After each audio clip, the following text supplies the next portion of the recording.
Hello and welcome to Next 2.0 on WQLN PBS NPR. This show is produced by the Public's Voice Media. I am your host, Marcus Atkinson, and I'm joined today by Chuck Camarata and Marc Blunt. If you need to know more about the show, you can go to Facebook and like the page. You can also go to Instagram at Next 2.0 Erie to keep up with upcoming show promos, events, and clips, and to hear about what's next for our communities and our democracy. We appreciate the fact that you have tuned in today. We are at the end of a very long and painful election cycle. This is like having a root canal with plastic butter knives and plastic forks. This has been painful. And so every time you turn around, you feel like you're getting conflicting accounts. I didn't know so many polls existed. I don't know who they're polling and what they're asking these people. Things change left and right. The undecideds have been the star of the show, which is amazing to me because at this point, what in the world are you deciding? What more do you need to see? You can't tell people how to vote, but at the same time, this is the equivalent of the person who stares at the McDonald's menu for a half hour. You know what's on it. It's not like Kamala Harris is new to the scene. It's not like she doesn't have a track record. It's not like she doesn't have a background. If you need to know more, you can Google it. You can find out everything you need to know about her. Donald Trump's record is a matter of record. And so the undecided is amazing to me. I mean, I think that it's just a matter of loving the attention that they're getting from all sides. Attention that we're enjoying here in Erie, Pennsylvania. And so I can understand that. But we're going to talk today with Marc and Chuck. And we'll analyze what people are seeing. People are hitting the alarm bells after seeing the Madison Square Garden convention with Donald J. Trump. They are saying that it is a recreation of a Nazi rally. We'll go more into that. His rhetoric has gotten darker, if you can believe that. It's gotten more aggressive, if you can believe that. We said early on that he was going against the grain where his handlers were concerned. They were trying to get him to go one direction so he sounded more presidential and he wouldn't turn people off. And he has completely gone the opposite direction. At this juncture, he appears to be hell-bent on saying, I am who I am, and I only want people on board who are okay with that, because he is not reaching out to people in the middle. He is not reaching out for voters who follow people like Nikki Haley. He does not seem interested. The route for Kamala Harris has been interesting as well, because on the one hand, she has to try to distance herself from Joe Biden, which isn't easy, because Joe Biden is not just her boss. Joe Biden has a special place in history because of his trajectory as president, being the vice president for the first African-American president, then becoming the president that beats Donald J. Trump after being pushed aside by Hillary Clinton. Then he puts a woman of color on the ticket with him, and then they win. And now this woman of color is running. Joe Biden has a very unique place in history when this is all said and done. Even his haters will be forced to admit that. But there's a loyalty that comes along with that.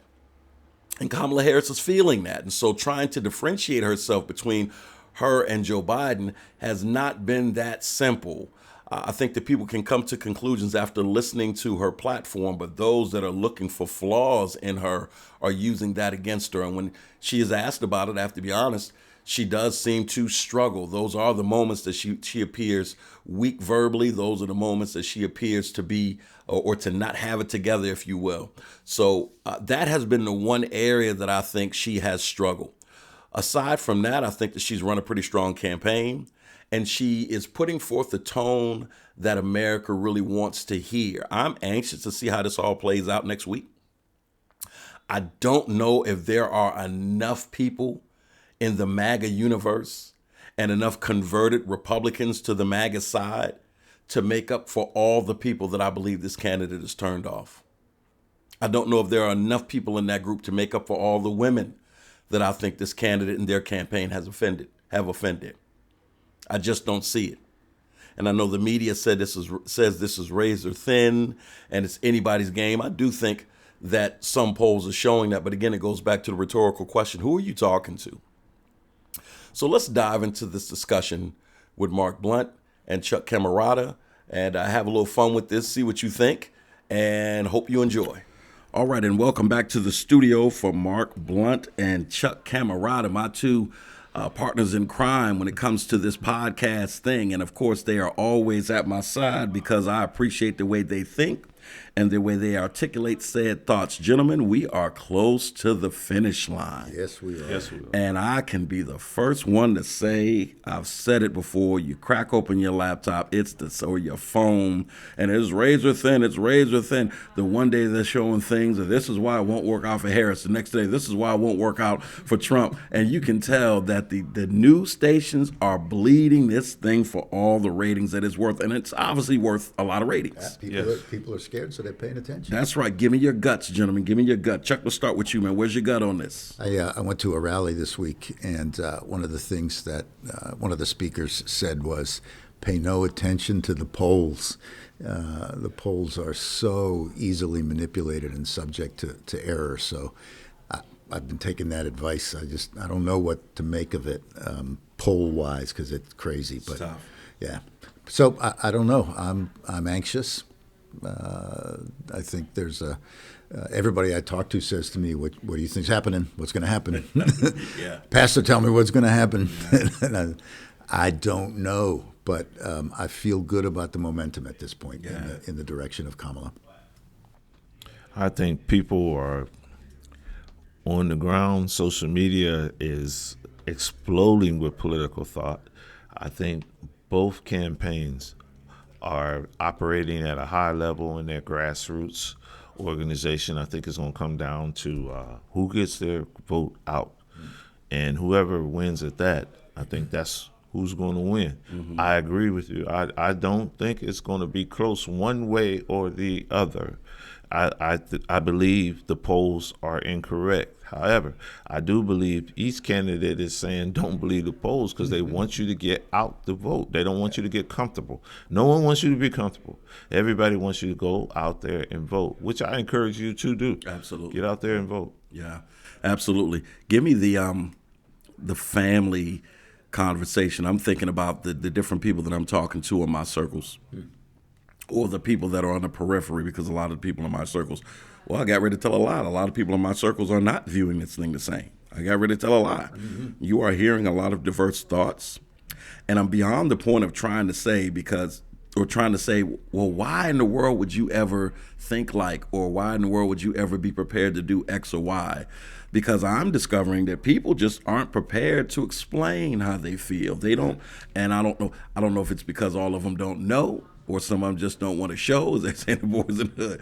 But I'm not getting honest feedback from the people that are supporting Donald Trump. I've been asked before about doing these shows for WQLN, PBS, NPR, and for the briefing room about, you have a lot of conversation from a liberal perspective. Republican folk are not trying to have this conversation. Mm-mm. They want the echo. That I can honestly say, more than the liberal leaning people. People that are conservatives or MAGA, they want the echo chamber. Yeah. Right? Yeah. Well, I think you just said something that's very interesting. You said the Republicans don't want. I think this is unique because then you also said the MAGA and you said the people that support Trump. I don't necessarily believe they're all the same. They are not. They are not. And you see the split of certain Republicans that saying, I can't go this far. I don't feel comfortable about where Donald Trump is leading this party. So that's why he created a word, Rhino again, Republican in name only. So I'm cautious to say all Republicans are labeling it like that. What I will say is this election autopsy is going to be very. I like that. It's going to be very interesting. Yeah. It's going to say who broke, which demographic broke for what. Mm-hmm. And I believe there's going to be a lot of Republicans that either sit on the sidelines or that's going to push the ballot for Harris. So let me unpack that a little further before Chuck jumps in there, because you're absolutely right. I said Republicans, then I said MAGA. They are not the same. No. I'm a firm believer, and I've said this to a friend of mine who is a traditional Reagan Republican, how embarrassing this is for him, right? Yeah. It's the pro wrestling crowd, right? You made that analogy last time we talked a couple of weeks ago, and it just really resonates with me. Yeah, it really is. And so this is I think this is why in unprecedented number you see Republicans actively, entrenched Republicans, legacy Republicans like Liz Cheney, saying not only am I not doing that, I have to actively push for the other side, because at least we can reset the scales and start anew. It's like the forest fire. Let it burn the old, right, the old kindling, so we can start fresh. Jump in there, Chuck. Yeah, I think you're right about that. I was a pastor in a church in Fairview, and Fairview's a well-off community. A lot of Republicans in my congregation. Good people. They are not the MAGA people. And they're feeling the same thing. They're embarrassed by this move. They're angry about the direction that Trump has taken their party. By and large, they will not be voting for him. Mm-hmm. And I think there's more of them than we might know. But also, I think a constituency that you were talking about before the show, Marcus, I think Republican women may make a huge difference in this election. I believe it. They come out and vote, having not really revealed themselves or their desire to vote against Trump to people around them for fear of pushback. But I think that might be a significant autopsy kind of revelation that we might discover. Yeah, I mean, it's interesting to see what Rudy Giuliani is going through right now. And he is being... Interesting? Yeah. He is being stripped of his assets for carrying this person's water, for doing everything possible to prop up the big lie, and the candidate have said big lie. He's being stripped of his assets because he stripped himself of his dignity. Did. Yeah. He did. Yeah. Well, let's localize it. Two of the candidates here right now, Dan McLaughlin, Mike Kelly, backed it. Yep. Mm-hmm. They added fuel to this conspiracy that the elections were a fraud, and we should hold them accountable just as you do Rudolph Giuliani. Mm-hmm. And we don't. Yep. We care more about what someone had posted versus what January 6th actually was. And I think that's really the split. When people saw January 6th, from Mike Pence to whoever, they lost control of the mob. It went from something that was rhetorical to a revolution per se. They did something. You see all these ads about the Chinese, the Russians, or whoever the bad guy is. They did something that none of them has ever done, and it hasn't been done since, I believe, 1812. They attacked the Capitol. Yep. And I'm gonna go to 1812 later on because this is symbolic, and this is, to me, is God at work. This is history repeating itself because notice how many candidates have come to Erie. Oh yeah. One of the few battles that were won in the War of 1812 was decided right here in Erie.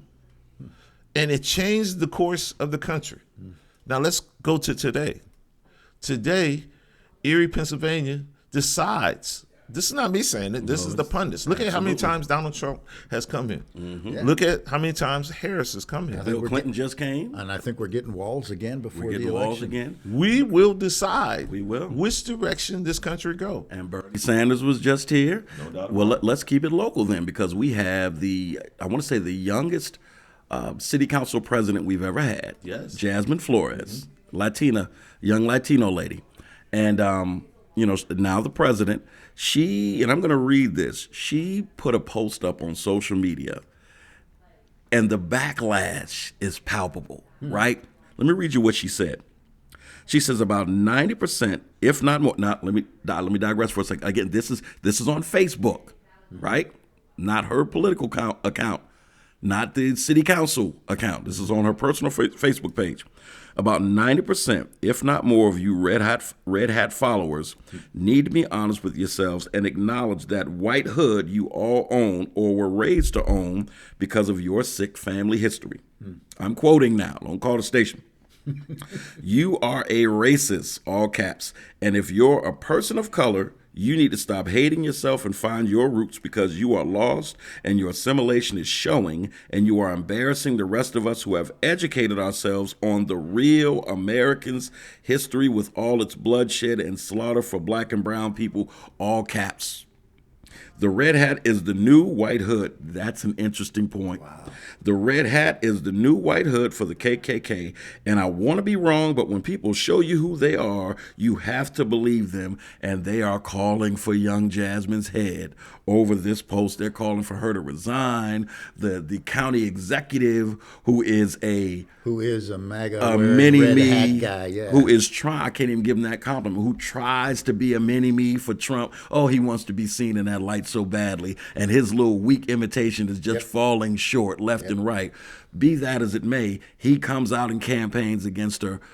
It's interesting, and I'll throw it out to you guys, because we'll go to the rally in a minute. Boy, you can get away with so much in the name of MAGA. You can refer to Kamala Harris and her pimp handlers. You can say she's dumb as a box of rocks. Yeah. You can say that she put out, and that's how she got ahead. She got ahead by laying on her back. You can say all of that about the sitting vice president. And people that are doctors, lawyers, teachers, police officers, well, as long as the economy's good, I'm okay with that. This 20-something Latino lady posts this on her Facebook page and have her head. What do you guys think? My first thought is, I'm going to give the backdrop as far as I think Jasmine was referring to what she heard at a rally where someone said Puerto Rico is a floating garbage. It's floating garbage, perhaps. That was at the New York rally. At the New York Trump rally. Mm-hmm. And to hear that type of talk and to already know that dog whistle talk has come out there. Let's for a time, put yourself in someone else's shoes. Mm-hmm.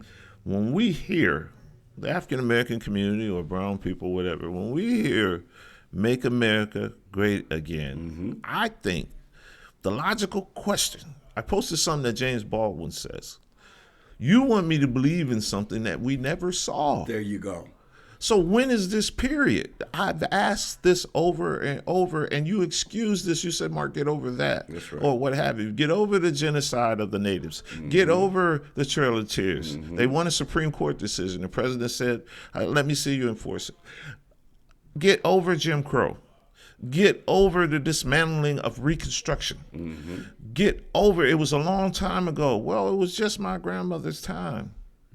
We say we are a colorblind society, Mark, but I've seen the pictures. I've seen these fountains that said for whites only and for color only. So no, we have not made it. And then what we've created, MAGA, in my opinion, is another rendition of the lost cause, where the lost cause was really a response to supremacy. The word supremacy is gone.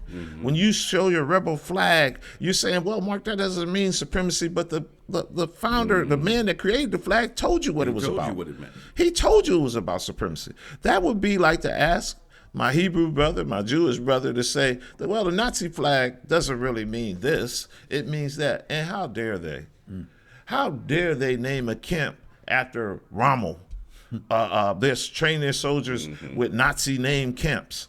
You wouldn't do it. So tell me, how do you show some type of acknowledgement for my feelings when that climate exists? Yeah. And that's what I think, that's the frustration that Jasmine has voiced and feels. Chuck, what do you think about that selective outrage? Well, I think it's well placed. One of the things about the culture that all of this over the last 8, 9, 10 years has raised up for a lot of people like me. So, for folks who don't know me, I'm the white guy in the room. And I don't see you that way, Chuck, but go ahead. Well, thank you, Marcus. It's a matter of coming to grips with a history that we've just ignored. And so Jasmine is saying some things that some people might get upset about, but she's not saying anything that ain't true.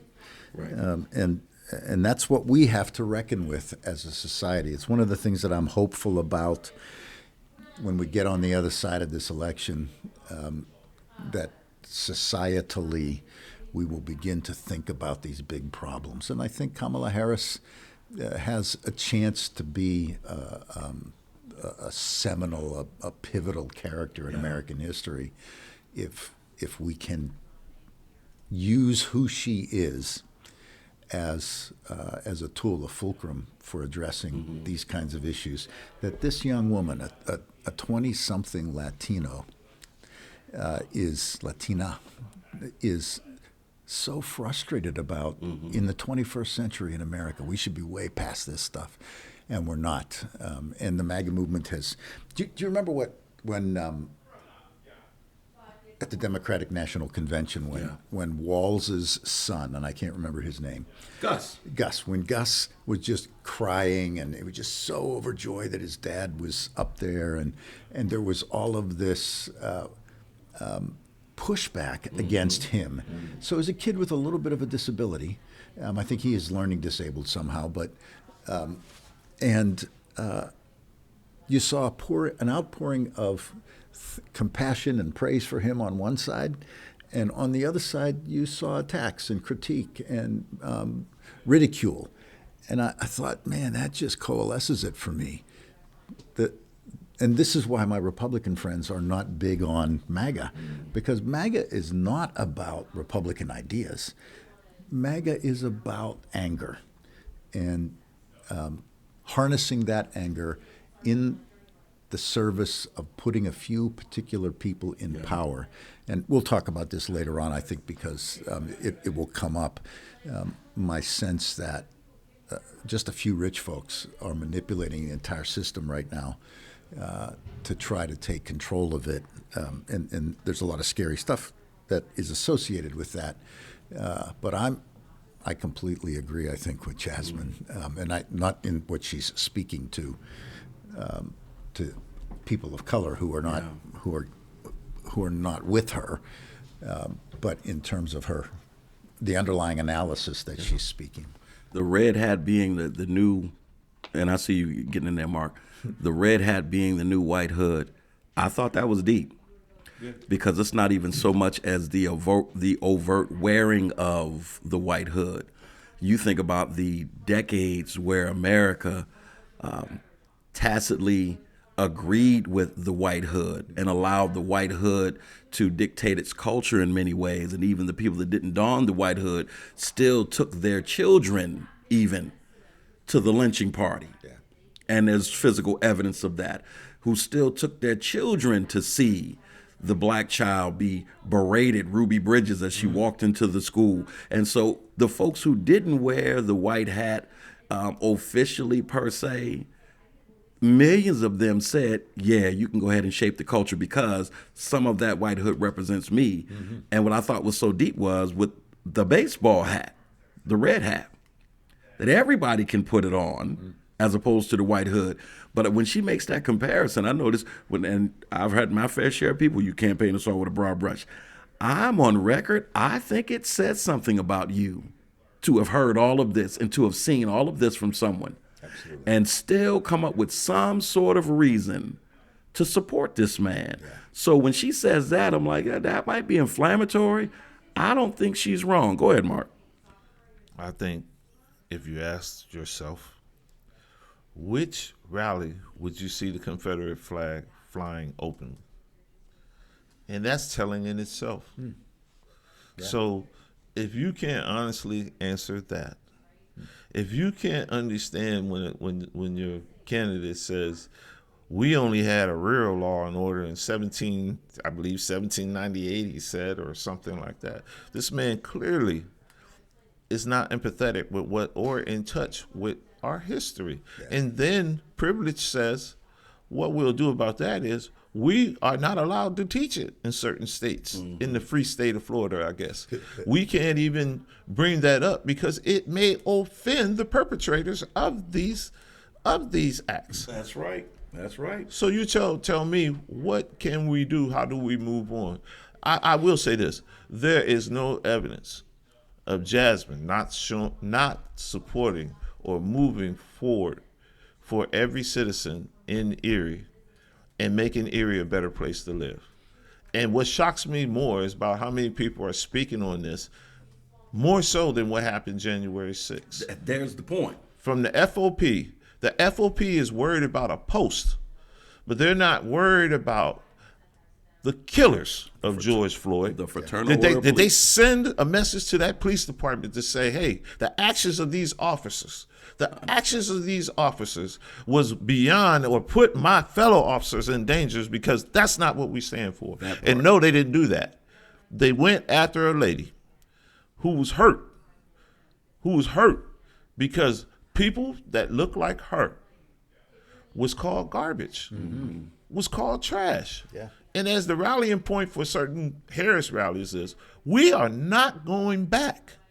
We are not going to remain silent. We're not going silent about these type of behaviors. We're going to call it out. They got accustomed to saying misogynist things with women in the audience and not getting the blowback. And unfortunately, they've gotten accustomed to saying racist things with black folk in the audience and not getting the pushback. And this time they stepped on a landmine that blew their foot off. And now they're trying to triage the situation because they've gotten Bravo to our brothers and sisters from Puerto Rico that said, now, wait a minute, you don't get to just say that and think we're getting away with it.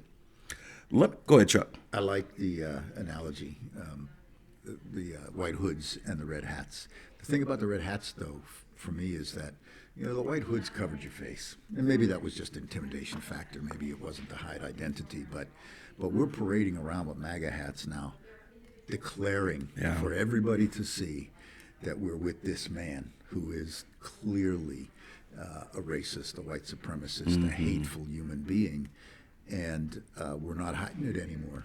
We're cheering him on when he says despicable things, and we find ways to defend him. It's just crazy. So Jasmine is articulating something that is true, that I feel is true in the core of my being, that America still has racism baked into its system, and we have to deal with it. I got to say this before I play these clips. So I just got back from the Dominican Republic. We're staying at a resort. We're checking in, and of course this guy's checking in with his family, and he's got his Make America Great t-shirt on. I'm like, you had to wear that on vacation. And two of the ladies off to the side who worked at the resort were speaking in Spanish amongst themselves, and there was a lady behind me who spoke Spanish. And she said, she replied to them in Spanish jokingly, and they started laughing. And I said, what did she say? She said they talked about stupid Americans voting for Donald Trump and how ridiculous it is. And she said the one lady said he actually wore that here. So even overseas, they're like, what are y'all doing? Oh, especially overseas. They can't understand us being this close to electing this guy. Yeah. But I want to play a couple of clips because from our event, a couple of these clips, full disclosure, have content that I know both these gentlemen want to talk about. And so this isn't self-serving. Let me start with the first one, Fox News. There's two clips that I want to play, one from Harris Faulkner, the other one from Brett Baer. Fox News, if we all know, they had to settle this lawsuit with Dominion because, once again, like Rudy Giuliani, they sold their souls and did everything they could to get Donald Trump to spread the big lie. And it's even started a lot of infighting with the Murdoch family, right? Murdoch himself said that we knew that he lost the election, but it was bad for us. It was bad for us. So we decided to do this. And how bad for them? The lawsuit settlement was $787.5 million, almost $1 billion. And there's another one for over $400 million that's still looming over their heads. If you are Fox, you talk about a hurt piece anyways. And so now, as we're going closer to actually voting, people are saying, are we going to get a replay from last year? Well, I tell you who won't be participating the way they did last year. Let me play clip number one from Harris Faulkner. At the very beginning, you heard the former president talk about a stolen election. And while he may feel a certain way, the facts remain Joe Biden was declared the winner with 51% of the vote. States certified those results of the 2020 election, and Congress accepted those results. Now, the nation is moving toward November 5th. So let's look at Harris Faulkner's. Well, let's go. Let me go to Brett Baer. Brett Baer's a little bit longer. Any thoughts on the Harris Faulkner clip real quick? No. Let me go to the Brett Baer exchange. Now, again, Brett Baer, when he interviewed Kamala Harris, I think he tried to make up for this moment. He came in against Kamala Harris as a complete Trump and MAGA operative. His whole goal was to get her to trip up. And I think he was trying to make up for this moment because Fox News was like, we are not shelling out another $1 billion. You want to keep your job? Toe the line. Check this out. What do you say to that female independent suburban voter who feels that way, to win her back? First of all, I won in 2020 by a lot, okay? Let's get that straight. I won in 2020. You know that this, and if you look at all of the tapes, if you look at everything that you want to look at, you take a look at Truth to Vote, where they have people stuffing the ballot boxes on tapes, or Mr. President, let's go to recent. Well, wait a minute. Let's go to recent. FBI Twitter. Let's go to recent. The 51 agents, all corrupt stuff, Brett. Understand about the Hunter Biden, no, but all that's cheating fair on the things. election. But that's cheating on the election. you lost the 2020 election. Brett, you take a look at all of the stuffed ballots. You take a look at all of the things, including things like the 51 intelligence agents. There were recounts in all of the swing states. There was not significant widespread We're trying fraud. to get recounts, real There were recounts, not just investigations, numbers of votes widespread cast. corruption. There was not a sense of that. There were lawsuits, more than 50 of them by your lawyers, some in front of judges that you appointed. Look at Wisconsin. That came out with no evidence. Wisconsin has practically admitted it was rigged. Other states are doing the same right now, and it's continuing on. There have been It was reviews a of rigged every election. potential case of voter fraud in 6 battleground states, and they found fewer than 475 cases. You know why? that Because were they not didn't affected. look at the. And that is so refreshing to hear. It is great. It felt so good to see this exchange. I'm like, you had to lose $1 billion and have your network owner force you to tell the truth for you to have that moment. But boy, and I know it's just a little anecdote for the sick. It felt so good to see that exchange in all of this psychosis is going on. Give me your thoughts on Fox News now, because now they're still out there trying to prop them up, but they got to tell the truth about the election. Give me your thoughts. I think Fox News has already done damage to the point where the truth teller is the villain. You're making Donald Trump look bad is more important than telling the truth. And this is an example of how he's changed conservative thought, how he's changed that party. And we have to understand this. I've come to this conclusion. Donald Trump has become a faith. Oh, no doubt. And about it is, what is faith? I ask you, the definition I was always taught is believing without evidence. He's a businessman that filed bankruptcy over and over and over. 7 times. He's a moral man that walks up and smacks him right in the whatever. Yeah. So what evidence do you have? He's not a racist, but he lost a lawsuit about rental properties to Africans or black people. Yep. It's to the point where Russell Simmons wrote a letter because the Donald Trump that they all knew, and this is interesting, they're saying this is not the Donald Trump that they knew. And this is the most tragic thing. If this is an act, and this is what I used to believe, I don't know anymore. Donald Trump will do anything to win this seat. I really don't know what he believes, but I do know what he's shown. And I know the cost of that has cost my community. The cost of that has cost my future to be uncomfortable, to be democracy is being challenged right now. Because what if he loses? He's created this scenario. He can't lose. And if he loses, it's rigged or somehow corrupt. And so many people believe that now because they carried the lie. Fox News is the one that created this word, alternative facts. Yep, they did. They created their own reality, and now they're left to deal with it. And now we're left with the mess. We're left with the residue. This man never won a popular vote. He's never won. I want you to understand that. He'll say, I received more votes than any president. No, you haven't. No, you have not. Biden received more votes than any president.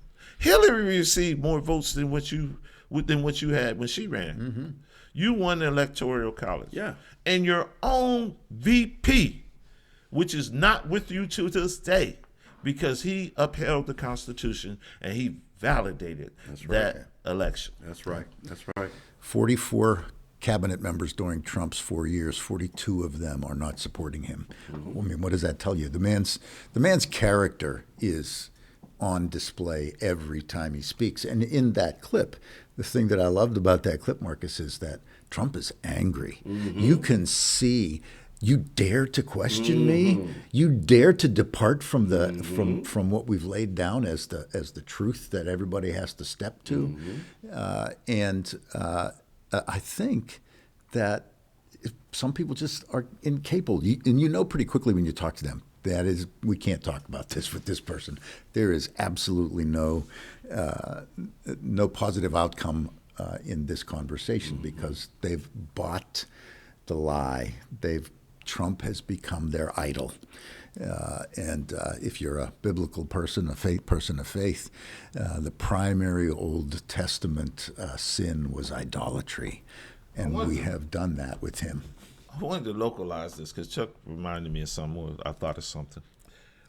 I want you to go back. I want to localize this. I'm bringing it back home. When Consul Lady Sonia Arrington was convicted of a felony, people lined up and said she must resign immediately. Donald Trump's been convicted how many times? 34. I wrote a list of the stuff that and just is that against one. him. And yet those same followers, those same people, says this man's supposed to be on the ballot. I had thought a felon, especially one that led, and we can romanticize what that was if you like, but anyone that led an insurrection against this country, it was treasonous, it was a statement, and yet we still excuse this behavior. So I can understand why he feels like he can say anything. I mean, when he made the statement about shooting somebody on Fifth Avenue, I think he was expressing a genuine feeling that he has, that he's above the law. He and his are above the law. Elon Musk, above the law. Peter Thiel, above the law. These are people who don't... Man, you just start looking into the history of these folks, and the criminality just jumps out at you. So he's had not only all of these convictions, he's had hundreds, thousands of lawsuits that have been leveled against him. But all of that is aside the point for me. You know, the moment that for me I decided this guy is not a good guy, and you know, I came into awareness of him kind of feeling this way. I thought he was kind of a clown and a joke, but then I began to see the level of evil that is part of who he is. When he, at a rally during the first election campaign, and a disabled person asked him a question, a disabled journalist, and he mocked him publicly. Yeah, shame. You know what? That was the moment I realized this man doesn't have any moral center. And there's nothing about him that is... I think it was Bob Costas, and I don't want to be quoted on that, but somebody said, who has known Trump a long time, he's the only human being I've ever met in whom I can find no redeeming qualities. Wow. None. And I was blown away by that. So you mock disabled people. You got bad, horrible, vile names for all of these, all of your opponents. You despicably treat women, which is absolutely clear. I'm going to grab them by the private parts, and yet you've cheated on all of your wives. You paid hush money to a porn star. You've been accused by 28 separate women of sexual abuse. And was found liable against E. Jean Carroll for sexual assault in civil court. Yeah, and many of those, not many, 4 or 5 of those, are underage. They were underage at the time that he attacked them or did whatever they say he did. He was alleged to have done. It's a despicable history. It really is. And so what Jasmine said in her thing is, you tell us who you are by what you do. Well, Trump has told us very clearly who he is. He's a despicable human being who cares about no one but himself, and that's the part of it that drives me nuts. You may be a Republican, My Republican friends are saying, I'm still a Republican in the sense that of what the party represented before Trump. And I may still be that down the line, but right now, the immediate thing is we cannot allow this despicable human being to represent us or to rule us. That was a good segment. Listen, great feedback, guys. Let the record show, Mark, that Trump is a faith that goes into the next Hall of Fame. That was a good analysis. All right. Next subject, the rally that I know had Chuck all fired up. Chuck sent me an email by the time I got back to me. He's like, I've calmed down some by now. But the rally had Chuck up in arms. So let's take a listen at this love fest that Trump had. At least that's the way he frames it. The other night at Madison Square Garden. She's a fake, a fraud. She's a pretender. Her and her pimp handlers will destroy our country. In fact, she is the devil, whoever screamed that out. She is the Antichrist. The love in that room, it was breathtaking. The whole party, a bunch of degenerates, lowlives, Jew haters and lowlives. Every one of them. It was like a love fest, an absolute love fest, and it was my honor to be involved. There's a lot going on. Like, I don't know if you guys know this, but there's literally a floating island of garbage in the middle of the ocean right now. Yeah. I think it's called Puerto Rico. Nobody's ever had a crowd like that. And I tell you what, right now, nobody's ever had love like that. That was love in the room, and it was love for our country. Love in the room and love for our country. Chuck, this is, I know. We'll start with you, man. Let it rip. Do you think about that? So what the man is doing there in that interview or that press conference is redefining love. It doesn't have anything to do with how you treat people. It's all about, do you follow me? There was love in that room for me. They were supporting me. And anybody who doesn't support me or disagrees with me or disloyal to me, they're the enemy. Not only the enemy, but they're despicable. They're, you listen to some of the other parts of that. And do you know who, this guy named Jack Posobiec. He wrote a book called Unhumans. And Unhumans, and he's a friend of Trump. Unhumans, in that book he talks about people on the left politically are subhuman. And they're to be treated as such, subhuman. And so you can't negotiate with them because in this particular situation, it's humanity versus inhumanity. Justification from slavery as well. Go ahead. It's strength and beauty. This is a quote that makes me want to scream. Strength and beauty and genius. That's their side. Strength and beauty and genius. So diluted. But intentionally so they can delude other people. It's strength and beauty and genius against weakness and ugliness and stupidity. That's us, by the way, anybody who disagrees with Trump, we on the left. And it advocates or allows for the extermination of the unhumans. And so there's a thread in Trump land that I think a whole lot of Trump people are going to be surprised about. The people who I know who are Trumpers, we have family members and we have some friends. And I've started to say to them, after the election, Trump wins, you get what you want. Are you going to defend me when they come for me? Because I'm on the left and I've been on a podcast and I've said negative things about Trump. You going to defend me? You going to stand in front of me and say, no, you can't take this person away? Because that's part of the agenda. And people were asking at this rally that I went to, conference that I went to the other day, the speakers, are you afraid that they're going to come for you? And it's a legitimate question. And that's part of what this rally does. It says, we're the good people. In fact, we're the only humans. And when you said it was the same argument that justified slavery, that's what they're trying to do. They're trying to make us into inhuman subhumans so that they can do whatever they wish to people on the left. The Nazis studied the United States of America's treatment of African Americans to proceed to use those tactics on Jewish people. That's a fact. How do you dehumanize people? Yes. Yeah. Because if I could dehumanize you, it has a trickle-down effect. Not only does it desensitize you, the people that it's aimed at, it has a psychological effect of a placement for them too. Yeah. A self-hate, a strip from humanity, and a self-doubt that comes in, because why me? What did I do to do this, to experience this? Yeah. In a country that you want to be part of, a country that you built, a country that you served. Imagine fighting a war. In every war, there was African Americans that this country fought, and I'm going to 1812 too. Oh, and they saved the day in the revolution.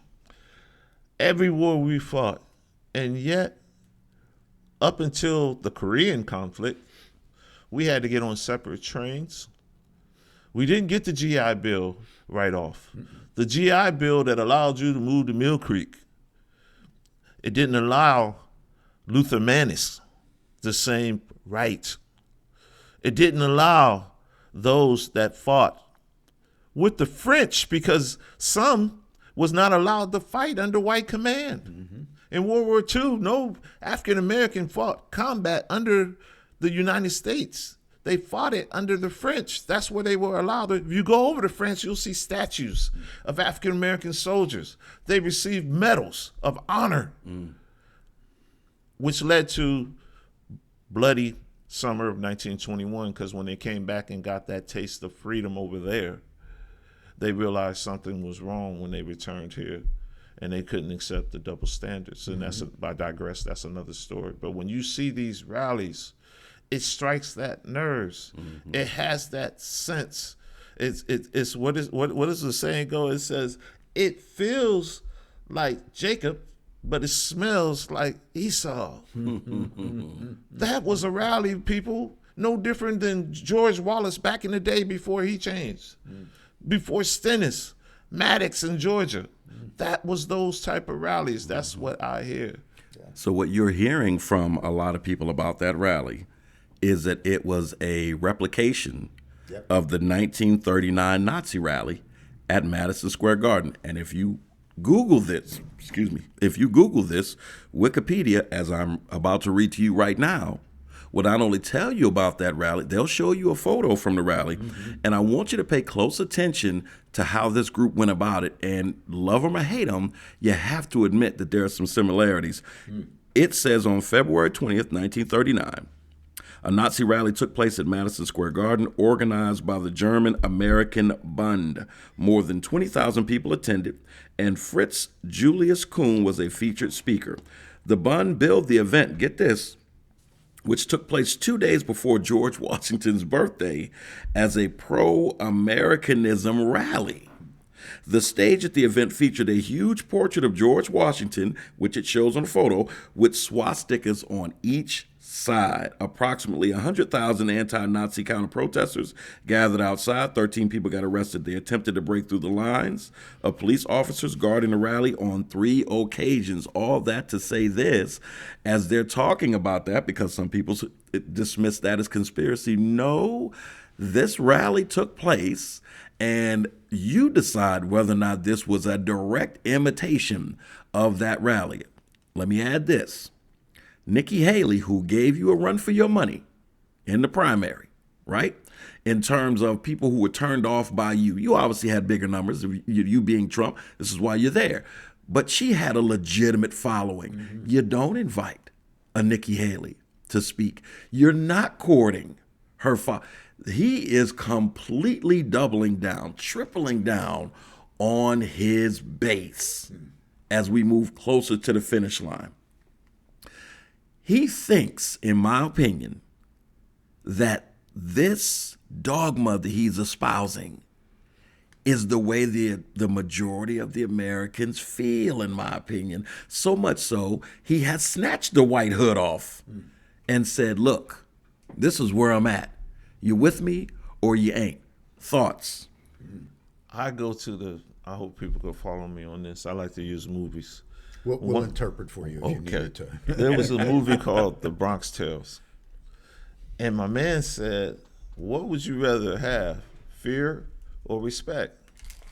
Fear motivates. And Trump has chosen fear.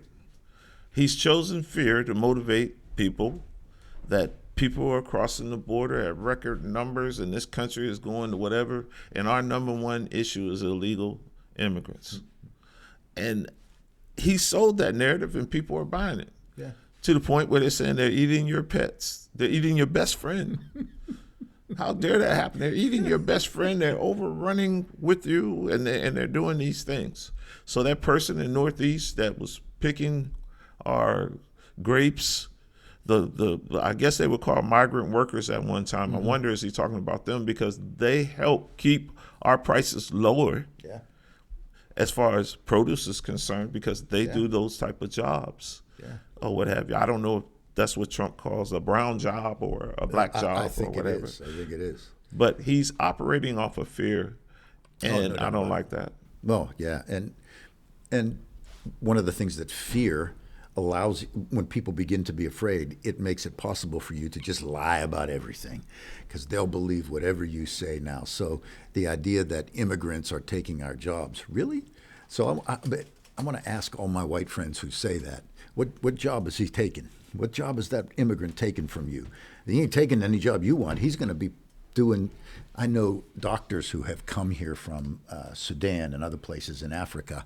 There were doctors there. They're janitors here. They ain't taking your jobs because they came here to escape a persecution or a life that was dangerous. And I know a woman from Iraq who traveled across the entire country of Syria with her children after her husband was dragged out of her house and shot in front of them, and spent several years in a refugee camp before she was able to get here. I'd much rather live next to that woman than somebody wearing a MAGA hat all the time. You want to talk about character, you want to talk about strength, you want to talk about fortitude, that you want to talk about being an embodiment of the American dream. That woman is that. These privileged folks who wear MAGA hats, they ain't that. And so I think fear is the motivating factor here. But how do you, this is one of the questions I've been wrestling with all the way through all of this. How do you help people see what seems to me to be truth, the facts? Objectively, immigrant crime is incredibly lower than, it's a small percentage of the crime that's committed by natives, by people who are born here. They don't want to get in trouble. They don't want to draw attention to themselves. They want to make their lives here, and they need to do that quietly. They're not out there committing these kinds of crimes. Trump has also been stoking up the idea that we are being flooded with crime, just in America in general. That crime is on the rise, and we're being swamped. And America's cities are jungles, and it's just bull. It's not true at all. FBI, and so they've done a great job of discrediting organizations that will speak things that are against them. But the statistics are all pretty clear. We're at a low point in the last 50 years in terms of violent crime in this country. Good things have been happening. The economy is an absolute mess. You would be hard pressed. And I understand about prices have gone up and there are things that need to be addressed. Kamala Harris has talked about those things. Trump has not talked about those things. But the economy is booming. It's ridiculous how strong the economy is in face of and in response to, or in the aftermath of, COVID. The economy has recovered tremendously. So right now, inflation is right around the target of 2.2%. We're creating jobs at a high rate. The stock market has been off the charts, and even today, people are saying, "Oh, the stock market has been down the last few days, and we're falling apart." Well, if you look at over the last few years, when Trump came into office, the stock market was at 26,000, the Dow Jones. When he left, it was at 29. So he didn't do terrible. When Biden took office, it was at 29, and now it's at 42. The stock market has gone crazy. 150 Nobel-winning economists have come out and said Trump's plans for the economy will wreck us.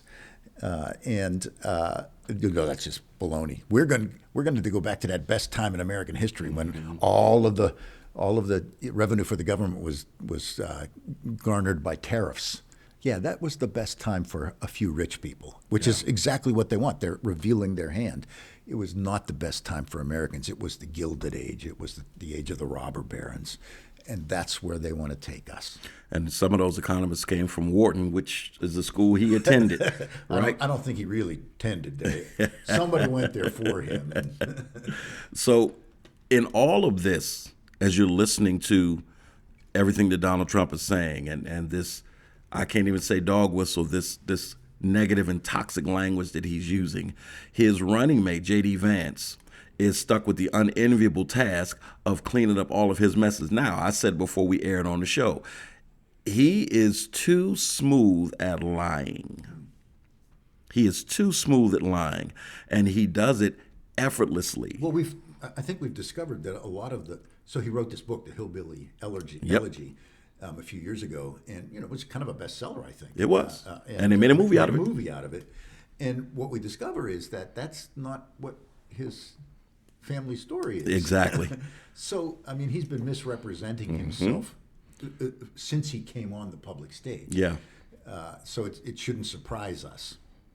Well, here is a clip of him having to justify the words of Donald Trump as he talks about the enemy within, and people are debating, did he mean that? Well, this is J.D. Vance taking his best shot. I'm telling you that Donald Trump has said, and I agree with him, that we should use the U.S. military to go after Americans. People who riot, who burn down our cities. And this was what John Kelly was. This was what John Kelly was alarmed by: the idea of using the U.S. military to go after Americans. That's what he said. Donald Trump never said Americans writ large. You keep on putting words in his mouth and are they or are they not Americans? Far left people who commit acts of violence, who riot. And now you're doing a very narrow definition of what he said, which is not what he said. When I say the enemy from within, the other side goes crazy, becomes a sound. Oh, how can he say?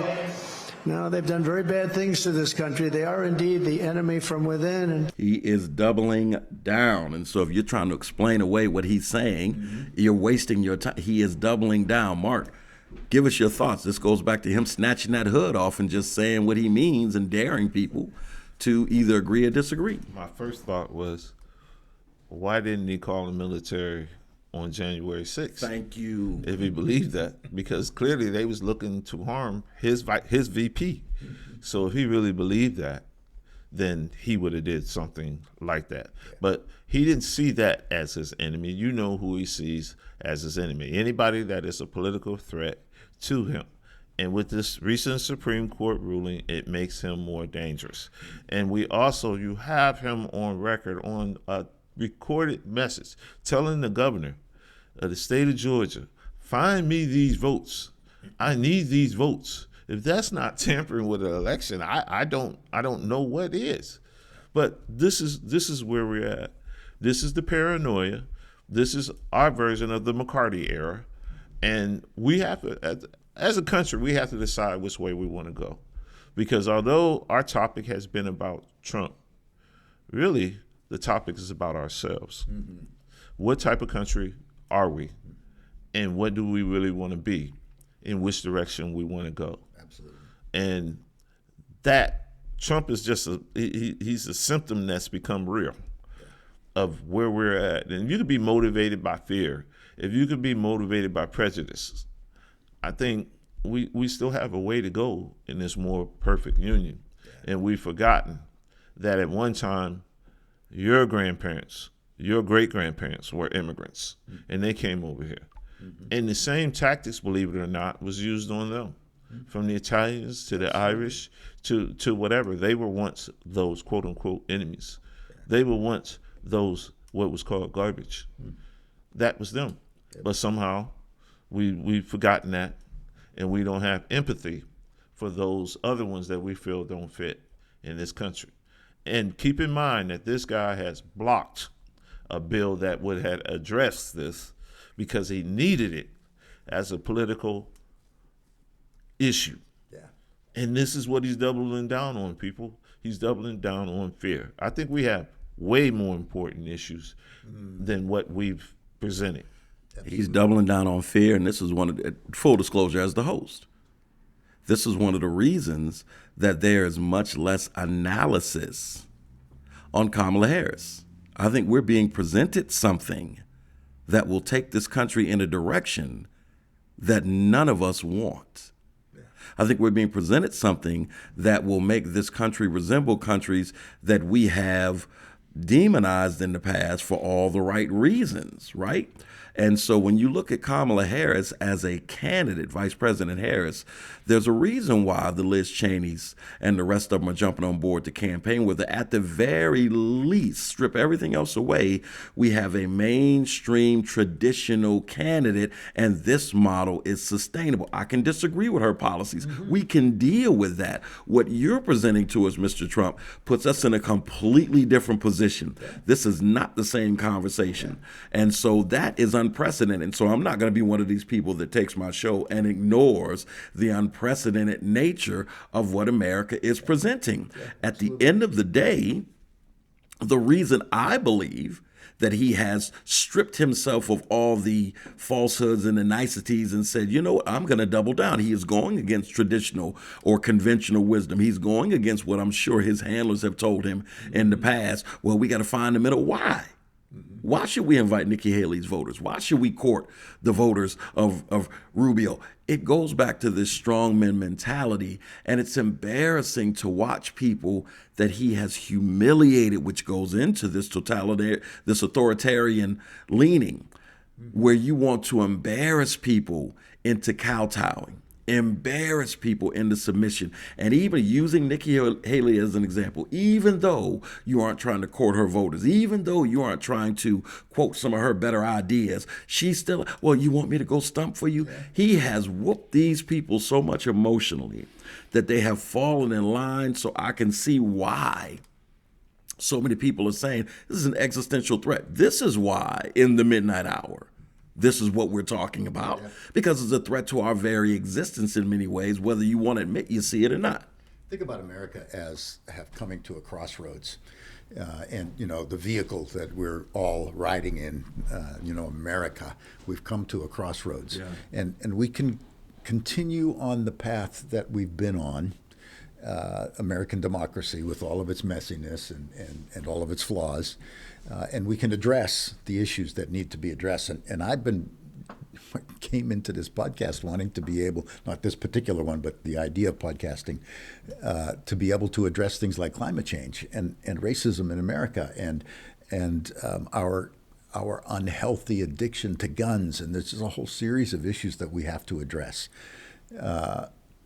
So we're going to do that. I think we can do that. I think Trump maybe even will be a motive for doing that down the line.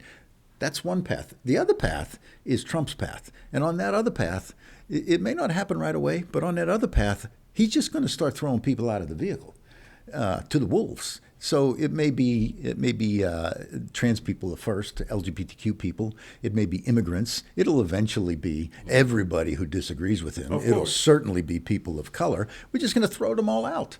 And we're not going to address the big existential questions about climate change and so forth. Yeah.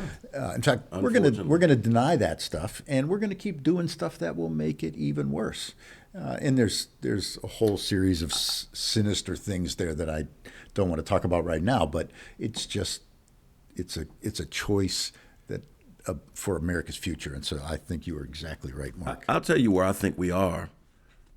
The night before it hit the iceberg, I guarantee you somebody on the Titanic complained about their food service. I guarantee you somebody on the Titanic complained though they didn't change my sheets. I guarantee you somebody was like, hey, we need more towels. You weren't hearing that after they hit the iceberg. That's right. Because the difference here is that we know the iceberg's there now. Right. And we're still bitching this about. Is true. This is true. And now it's just like we've hit the iceberg, and of course there's a large swath of America like this thing is about to go down if we don't. And some people are still asking about the food service. What difference will it make? Now we're fighting over who gets into the rowboats. Right. Yeah. Right. And so the last clip, this is what I believe we are watching. I think that ultimately this is how it will play out. I am on record, and I will go on record again. I think that Trump will lose, and I don't think it will be a razor-thin margin. I don't think it'll be a blowout, but I don't think it'll be a razor-thin margin. And I think that this last clip is the reason why it ain't going to be what they're telling us on the news. You can vote your conscience and not ever have to say a word to anybody. And there will be millions of Republicans who do that on November 5th. If you are a woman who lives in a household of men that don't listen to you or value your opinion, just remember that your vote is a private matter. Regardless of the political views of your partner, you get to choose. You get to use your judgment and cast your vote for yourself and the women in your life. Remember, women, standing up for what is best for us can make the difference in this election. And so the first voice that you heard was Liz Cheney. Obviously, the second voice was Michelle Obama. I'm going to do like Marc. I'm going to pull from, actually, I love to do this myself. I'm going to pull from a show. If you're familiar with House of Cards, you guys ever watch House of Cards? As you progress into the season, and Frank Underwood, played by Kevin Spacey, actually finagles himself to the White House because he wasn't elected. He found a way to kind of maneuver himself into the White House successfully. When he got there, his sidekick, his strength, Claire Underwood, he starts feeling himself. And there's a scene where he maliciously brutalizes her, and his overarching point was, you will obey orders and you will toe the line because I said so. And she was like, okay. And for several episodes, it shows Claire, his sidekick, his spouse, making moves to undermine his re-election campaign. And she went out and found a sharp female campaign manager to help her do it. All that to say this, I genuinely think with this Roe v. Wade thing and with all of this brash and arrogant misogynistic speak, that this is going on behind the scenes, whether it was their right to vote. I didn't know until recently that marital rape wasn't illegal until 1991. Yeah. It was legal up until 1991. Yeah. And they didn't get their right to vote. That had to be legislated. That had to come from the Supreme Court. It's not like their husbands went and so we're going to put a bill on the Supreme Court had to say, well, come on, y'all. And so now this is the first time that they've watched rights be taken away from them. White women have watched affirmative action tank. That's two, because we keep forgetting they're the number one recipient for affirmative action. They're the number one beneficiary of affirmative action. They watched that get sank, and the establishment was like, yeah, we did it. You did that to your daughters and your nieces and your wives, right? And now reproductive rights. What these women are saying, you don't have to tell them, girl. You can go on in there and I am a firm believer that is going to tell the story. Republican women, some MAGA women, they're going to go in there and say, I'm not doing this. And I'm not telling Jim or Chad that I'm not doing it. I'm going to just go, and then I'm going to come out to the dinner table and be like, he lost, clutching their pearls. Yeah. America, they voted her in. Give me your thoughts, gentlemen. I agree. I think that in the whole agenda, the 2020, we haven't talked about much of the 2025 plan, but Project 2025 has a lot to say about women's place in America and in the home. And they advocate for the elimination of no-fault divorce laws. You can't get away from this guy. They've they advocate for the elimination of birth control. It's not just abortion, but they're going to eventually come for contraception. They are the people who talk about those crazy cat ladies who don't have kids. And they're miserable human beings, those women. So there's a particular, very narrow way of looking at women that is embodied in or believed in by the people behind Project 2025 and behind a lot of the MAGA universe. Yeah. And I think women just are saying, nah, I'm not going to do that. Brother Blunt, what are you thinking when you see that? Just an interesting one, because I just spoke on this on another show. The abortion issue is interesting because the history of it is journey. I do believe it might play out the way that you say it's going to play out. However, we have to understand the role of the church in this aspect. Man, absolutely. And I debated with some women to say this. Men have basically said, in my opinion, the group that I hang with, it's your right in your body. However, it's not like we're attending rallies and saying, fighting for this right for you. I think we can't emphasize with that because we're not women in that decision that you make. But now there's an issue on the ballot that affects you women that have. You might be anti-affirmative action. You might be anti-whatever immigration. But this one goes to you and the right of your body. Now they're coming for you. So what are you deciding what to do? I don't have an answer for that. I don't know how that goes. But I do say this. I believe the Republican Party at one time, to get another demographic to vote with them, has agreed to take a quote-unquote pro-life stance. I don't know how legitimate it is, but I do know they have an evangelical base. And I know it seems to have worked. And along that, it brought other things with it. But I think that's the silent deal that people feel that they could get elected with.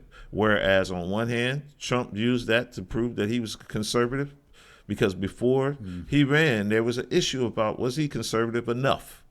So I think he responded by going ultra conservative, by saying, I'm pro-life.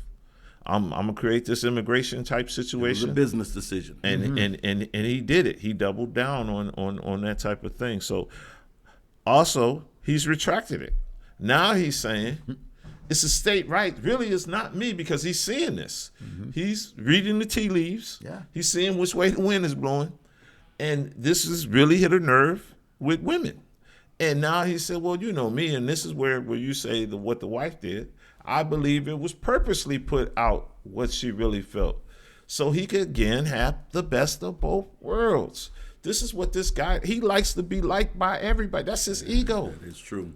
Yeah. That is true. Yeah. Everything he does is deliberate. Ego. Absolutely. Everything he does, though, is motivated by ego. Yeah. And that makes him dangerous.